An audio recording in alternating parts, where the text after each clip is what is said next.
pacíficas, servís e individualistas. Esa era a imaxe que o franquismo tentou difundir das mulleres rurais galegas, imaxe que se mantivo na primeira democracia. Abonda con fixarnos nas loitas dos últimos 60 anos no concello de Pontevedra para vermos que a historia desmente totalmente eses tópicos. As políticas forestais dos anos 50 despoxaron as parroquias e a súa veciñanza dunha das súas principais riquezas, o monte. Antes traballábase moita terra, había moitos animales. E había que botarlos algo tamén ao monte porque axudáballe tamén á mantención, a parte do que lle pañabas das fincas. Salcedo foi unha das parroquias afectadas e as súas mulleres foron detidas e multadas por continuaren a facer uso do seu monte. O monte daquela collera, a Granxa de Montero lle chamaban, que é iso da Diputación da lá de Lourizán. Bueno, mulher, daquela foramos á leña, e leváronos e levábanos preso. Já está. Eu tuve que estar na cárcel, e non máis. E a mamá multaron por unha vaca que entrou ali na parcela da Fonte da Plata, onde había aquelas... Sí. Son 24 horas e foi 1.000 pesetas, que daquela tiña falta moitos cartos. Esa liña era do monte, era dos veciños todos. E o monte de quen era? Queríanse facer eles amos dele, o monte era noso, era da parroquia. Pero querían eles facerse amos, e como fixeran aquelas parcelas e plantaran, pois botaban multa. A quen entrará dentro e lle fixera daño.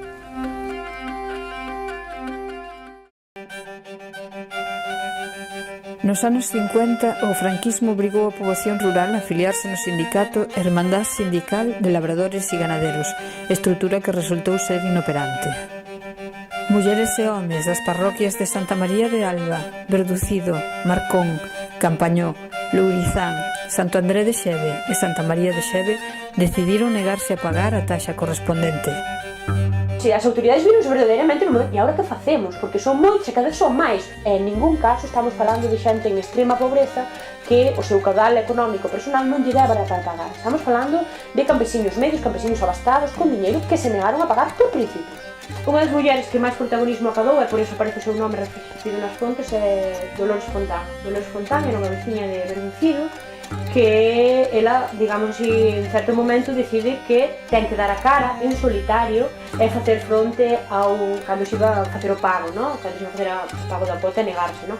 Ela ten moi claro que a Hermandad non ofrece nada aos labregos de Pontevedra, que ela está pagando para nada, a súa familia, a súa casa está pagando para nada, entón chamalles directamente maleteiros, malefeitores, ladróns, nunha posta en escena, digamos así, verdadeiramente importante.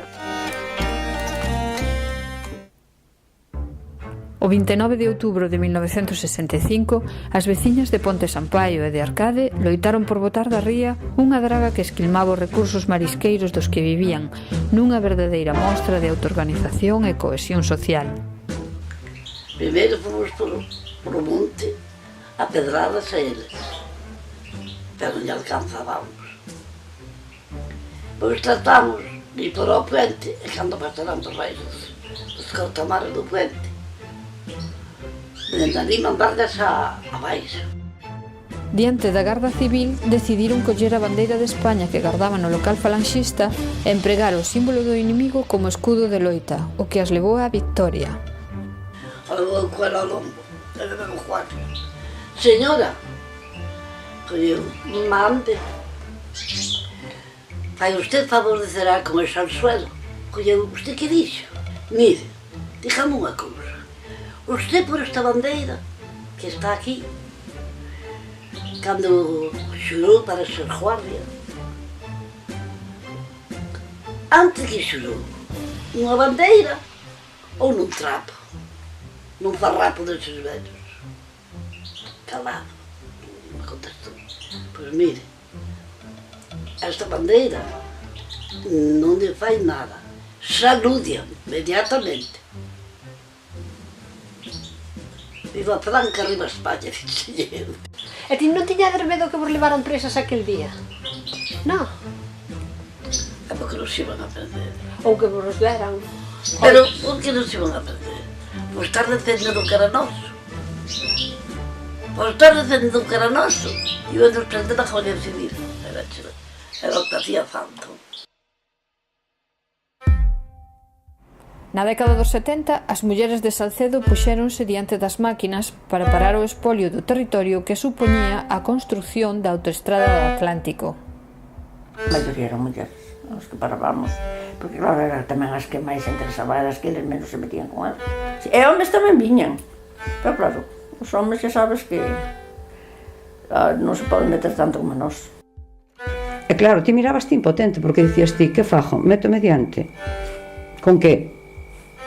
Nos de feito fóramos con janchas daquela, bueno, foron Cristo.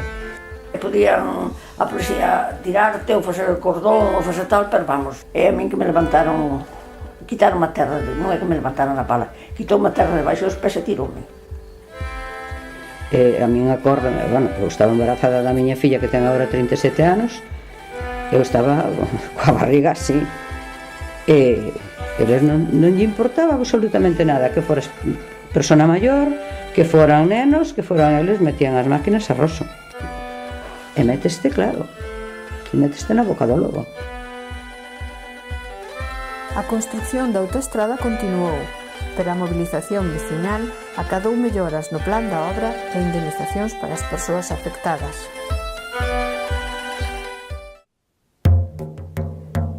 Inaugurada en 1963 en Lurizán, a fábrica de papel Ence estivo precedida de múltiples protestas entre 1959 e 1961, anos en que chegou a haber manifestacións diarias.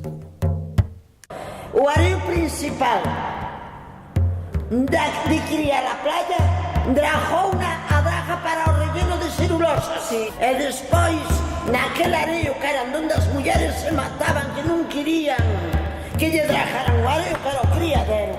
Houve conflicto cando foi... Hubo conflicto e algunhas foron presas. E dicían a xente, as preñadas e os rapaces diante.